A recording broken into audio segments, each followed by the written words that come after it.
Hey there, Raiders! Here's how to get gunpowder in sand. Gunpowder is an important resource used to unlock many mid to late game tech tree upgrades, along with other advanced equipment and crafting requirements. The best way to find gunpowder is by looting rare parts crates and their higher tier variants. These distinctive green crates have a high chance of containing gunpowder, making them the most reliable source for this resource.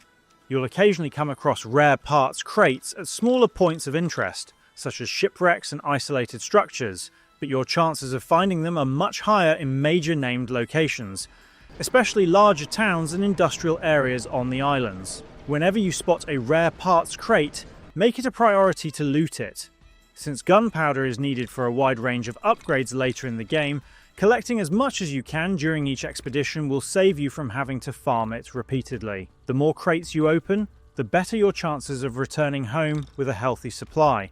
Just remember that these high-value loot spots often attract other players and tougher enemies.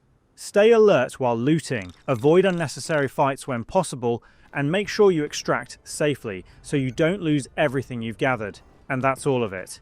If this video helped, please leave a like or comment and subscribe to the channel for more straightforward guides. Thanks for stopping by, and see you in the next side quest.